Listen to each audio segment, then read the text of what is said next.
What is the worst lie a foster parent ever told you? For me, it was the kind of lie that sounds comforting at first, but ends up breaking you in ways you never forget. I was 14 when I got placed in a home that seemed almost too good to be true. The couple smiled during the intake meeting, told the caseworker they were excited to welcome me, and even gave me a small tour of the house. The kitchen smelled like cookies, the walls were covered with family photos, and for once I let myself think, maybe this will finally feel like home. That night, as I unpacked my few belongings into a dresser drawer, my foster mom came in and said, "You do not have to worry anymore. You are safe here. We will take care of you like you are one of our own." It was the first time in years that an adult had looked me in the eye and said something like that. I wanted so badly to believe her. I told myself maybe this was the family that would finally keep me. For a while, things seemed fine. I went to school, I ate dinner at the same table every night, and I even joined their family for a weekend trip to the lake. They introduced me to neighbors as their foster kid, but it did not sting too badly because at least they were including me. But slowly, things started to change. The smiles faded.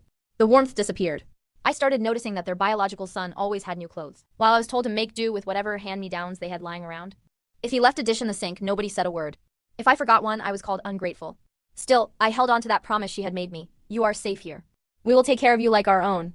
Then one night, I overheard them talking in the kitchen. I was supposed to be asleep, but I had gone to get water. My foster mom's voice was sharp, frustrated. "I do not know how much longer I can do this," she said. "He is too much work. The stipend is not worth it." My foster dad sighed and said, "Just hang on until the check clears next month. Then we can call the caseworker and say it is not working." I stood there frozen in the hallway, gripping my glass of water, feeling like the floor had disappeared under me. The lie echoed in my head. "You are safe here. We will take care of you like our own." None of it was real.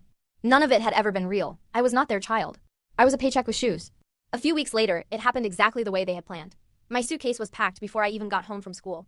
The foster mom hugged me goodbye in front of the caseworker, pretending to cry, and said, "We wish we could have kept him, but sometimes it just does not work out." She even repeated her original lie one last time. "You will find a place where you are safe." This was just not it. That was the worst lie. Not just because she said it once, but because she kept saying it even when she knew she would never mean it.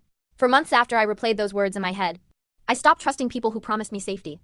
I stopped believing in the idea of family. Every time another foster parent told me I was one of their own, I felt a part of me flinch, waiting for the lie to reveal itself. So when people ask me about the worst lie a foster parent ever told me, it was not something cruel or harsh. It was the exact opposite. It was a promise of safety that was never meant to be kept. And sometimes, those are the lies that cut the deepest. What about you? If you grew up in foster care, what was the worst lie a foster parent ever told you?